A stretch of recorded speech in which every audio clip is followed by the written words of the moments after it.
एक हरे भरे जंगल में एक टुन्नी चिड़िया का परिवार रहता था। उस टुन्नी चिड़िया की दो बहुत प्यारे प्यारे बच्चे थे। वे सुबह से शाम तक गाना गाते और दिन भर उन्नति के राह पर चलते थे। जंगल में एक बूढ़ी चिड़िया का भी वास था, जो हमेशा दूसरों को खुशी बिगाड़ने में लगी रहती थी। चुड़ैल ने सुना था कि टुन्नी चिड़िया का परिवार बहुत ही खुशहाल से अपना जीवन व्यतीत करते थे। वो ये सब सुनकर उन लोगों से जलने लगी थी। एक दिन चुड़ैल ने सोचा कि वह उन टुन्नी परिवार की खुशियों को नष्ट कर देगी। उसने एक जादुई जड़ी बूटी का उपयोग किया और जिस घोंसले में वो लोग रहते थे उसी के टहनी पर वो जड़ी बूटी डाल दी। जड़ी बूटी ने टुन्नी चिड़िया के परिवार के घर को जादुई तरीके से बंद कर दिया। जब टुन्नी चिड़िया का परिवार घर लौटा तो वो लोग देखे कि उन लोगों के घर के दरवाज़ा बंद है। वो लोग बहुत कोशिश किए उसे खोलने के लिए, लेकिन वो नहीं खुला। तब वो लोग एक जगह बैठ गए और सोचने लगे कि इसका समाधान कैसे निकलेगा। तभी टुन्नी चिड़िया बोली, इस समस्या का समाधान हम लोगों को ही मिलकर निकालना पड़ेगा। टुन्नी चिड़िया ने कहा, हमें मिलजुल कर जंगल के सभी पक्षियों को इकट्ठा करना पड़ेगा।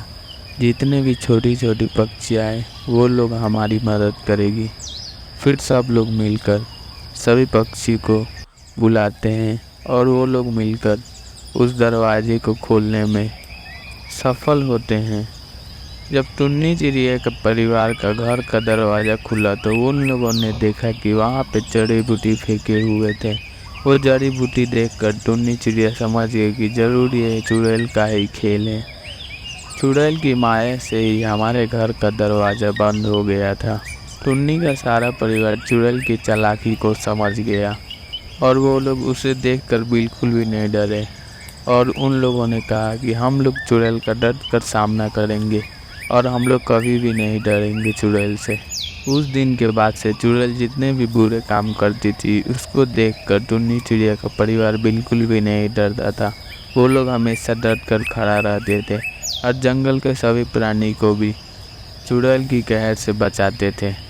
एक दिन टुन्नी चिड़िया ने एक योजना बनाई और सभी ने मिलकर ये तय किया कि हम लोग इस चुड़ैल को इस जंगल से भगा कर ही दम लेंगे।